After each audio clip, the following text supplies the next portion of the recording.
کتنے لوگ ہوں گے 10,000 کی صف لگی ہو تو ہے نا بھائی.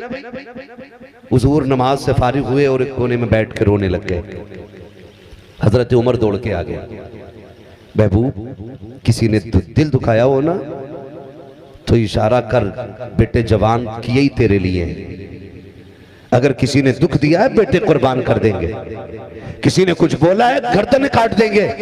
اگر کسی نے انگلی اٹھائی ہے بازو قلم کر دیں گے. محبوب بتانا چاہتا کیا ہے؟ کیوں رویا؟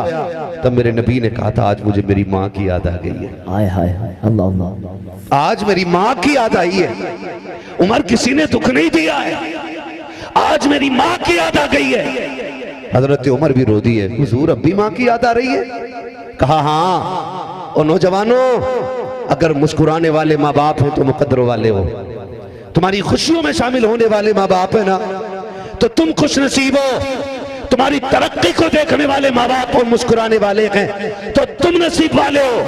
حضور کہتے عمر آج میری ماں یاد آ گئی ہے. آقا کیوں؟ فرمایا کہ میری ماں نے مجھے تب دیکھا تھا جب میں چھوٹا سا تھا، جب میں 6 برس کا تھا. ماں نے تب دیکھا تھا جب میں بہت چھوٹا تھا.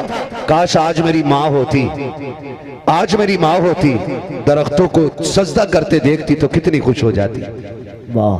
آج میری مٹھیوں میں پتھروں کو کلمہ پڑھتے دیکھتی میری ماں کتنی راضی ہو جاتی. چاند کے 2 ٹکڑے دیکھتے میری ماں کتنی خوش ہو جاتی. ڈوبا سورج پلٹ کے آتا میری ماں کا کلیجہ کتنا چوڑا ہوتا. اور عمر میرا جی تو یہ چاہتا کہ کاش میری ماں ہوتی، میں مسجد کے مصلی پہ ہوتا، حجرے میں میری ماں ہوتی اور اسے کوئی کام یاد آ جاتا، اپنے بیٹے کی یاد آ جاتی اور وہ آواز دے کے کہتی بیٹا محمد میری بات سن جا.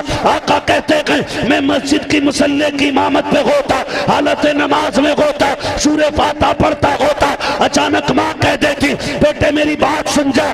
آقا کہتے کہ صحابہ میں نماز توڑ دیتا، مصلی چھوڑ دیتا، ماں کی خدمت میں چلا جاتا. حضرت عمر نے کہا نماز توڑ جاتے؟ کہا ہاں. کہا کیوں؟ کہ اگر ماں راضی ہوتی ہے تبھی خدا راضی ہوا.